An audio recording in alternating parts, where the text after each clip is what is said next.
Today I'm very excited to finally present you with an interview with my technician LJ. He was also featured in this video about piano tuning process, so if you haven't seen it, please go ahead and check it out. For those who are new to my channel, my name is Akira. I'm a pianist, piano teacher, and a translator who's lived in 3 different countries. On my channel, I'm posting videos of my performances, topics related to and not related to music.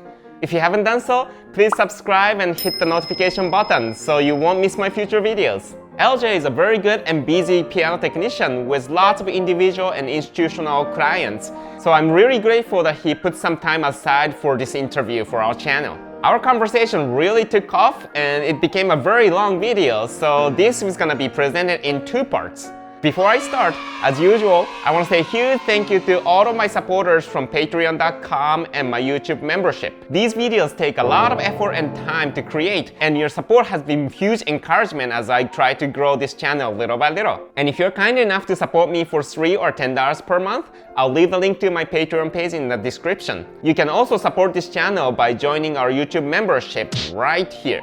Alright, without further ado, let's start. Today we have my technician LJ here, and we can ask a bunch of questions about tuning and how he became a technician.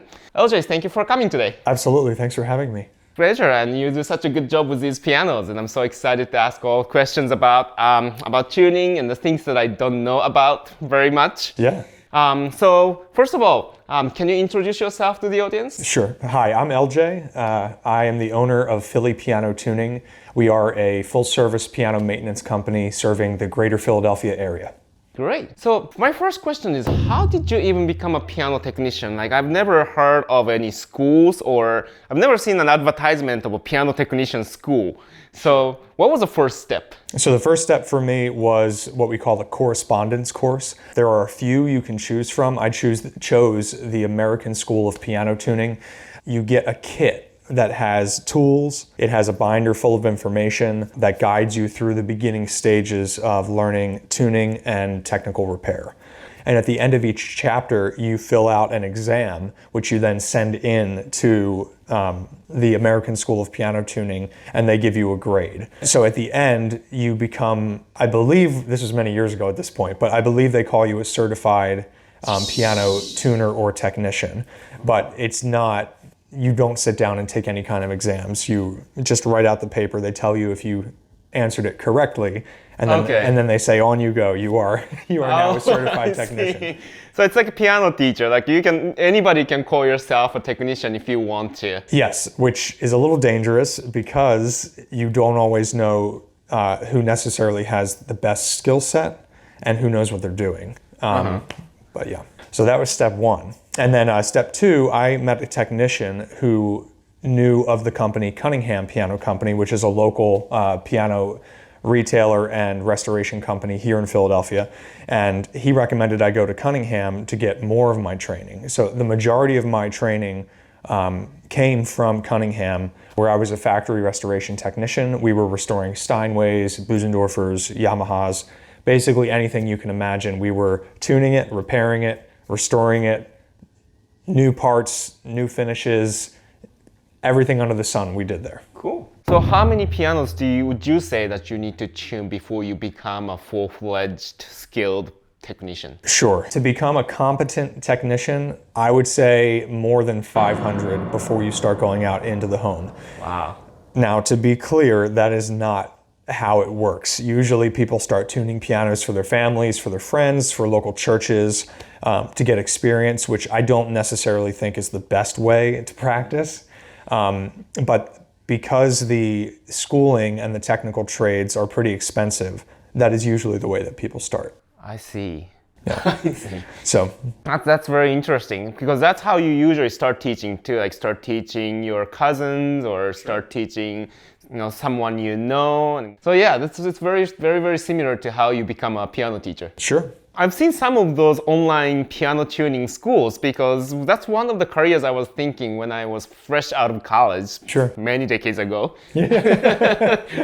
So I didn't know it was going to actually work, but I guess it's still a valid way to become a technician, the first step. Yes, and I think because of all of the opportunity for online education now, a lot of the people teaching online technical skills, such as piano tuning and repair, they are technicians themselves. They're professional technicians. They are working on pianos all day long, so they have the experience to back up what they're teaching.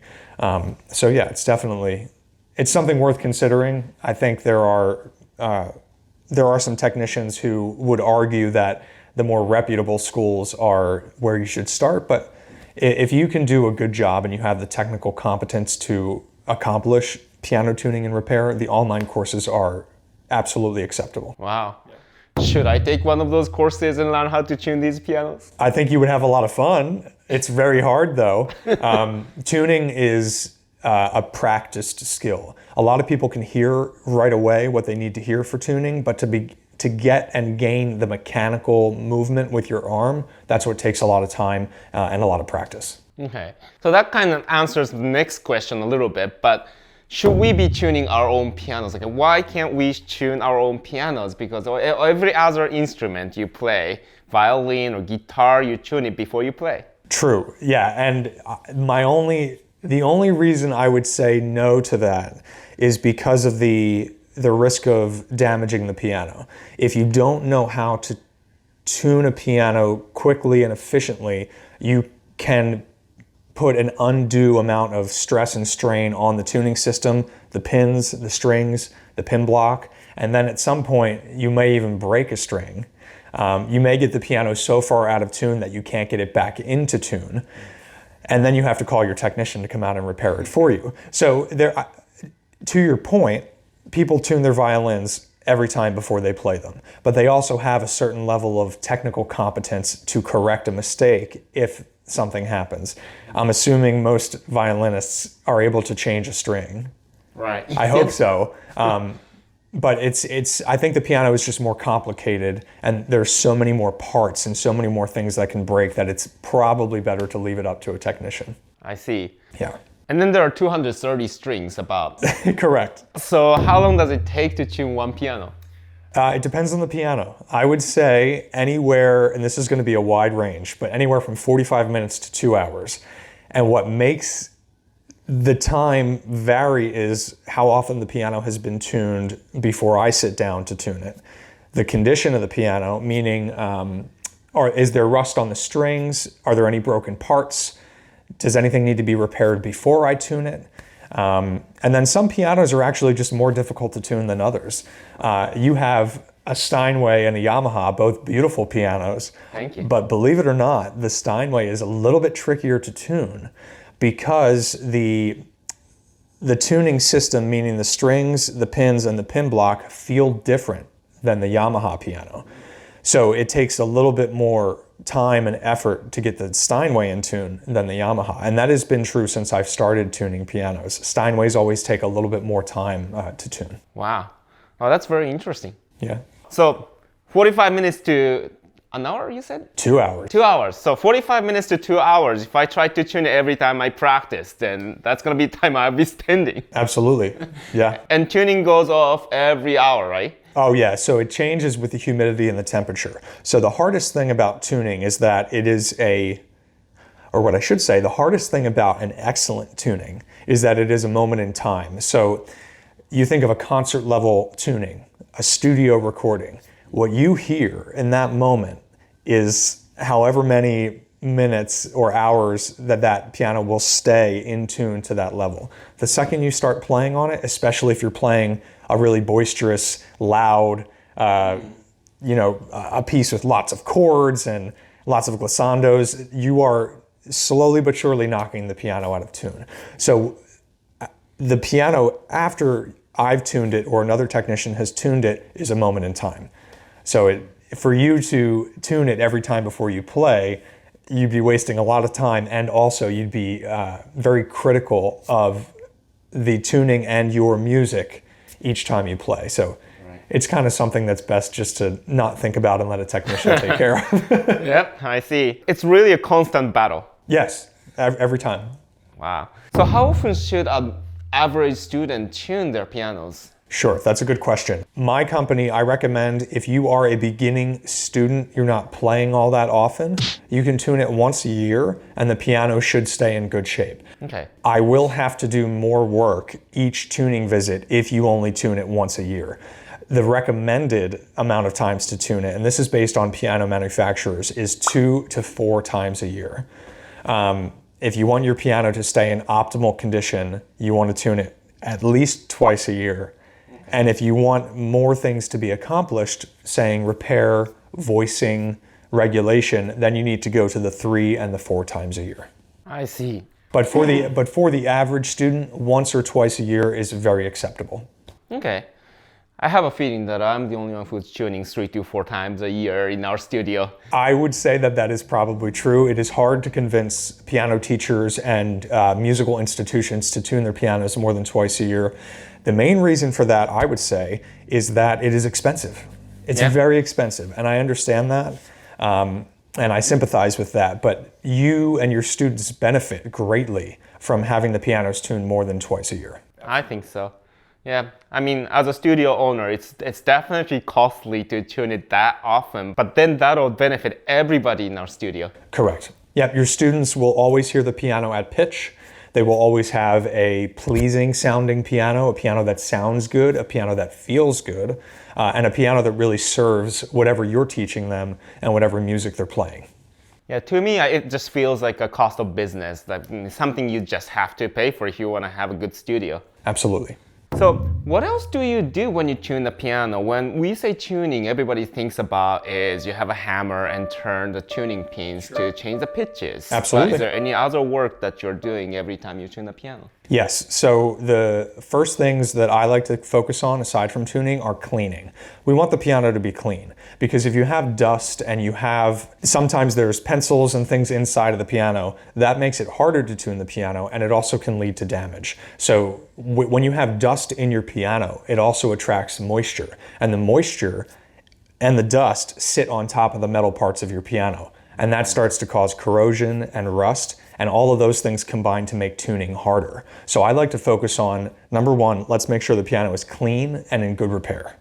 Then we can tune the piano, because at that point the piano is prepped and ready to go. The tuning should be relatively easy. After we tune the piano, and I think this was made clear in your previous video, that we then have to do what we call voicing or tonal regulation. So sometimes the hammer is not striking all 3 strings simultaneously. Sometimes hammers are a little bit brighter than others, which makes one note louder or softer than an adjacent note. So we take care of things like that. And then we also take care of what we call regulation, which is really just the adjustment of the moving parts of the action. It's what makes the piano able to repeat quickly, and it's what makes the piano easy to play for students and players of all skill levels. So the main 3 are tuning, voicing, and regulation. I see.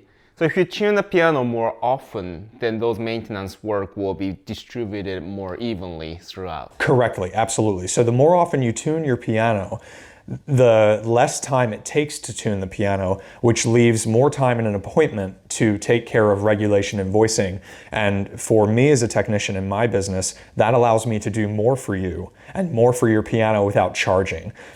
There's nothing wrong with this, but a lot of technicians will tune and then charge additional fees for voicing and regulation. But if you tune your piano often enough, there is additional time in the appointment window to take care of those things without having to charge for them, which is my preferred method of operating as a business owner. Right, and I think I mentioned that in the last video as well, but I guess that was true. Yeah, absolutely. Yeah, and it's about giving you the most value. So even if you only tune your piano twice a year, that always gives me 10, 15 minutes extra to do either some cleaning, some voicing, or some regulation. So it's really, you're trying to give the pianists the most value, especially because it's very expensive. I mean, you pay so much money for the piano, so you want to keep it, right? Absolutely, yeah. Thank you for watching. We'll ask more questions to LJ in the second part of the video.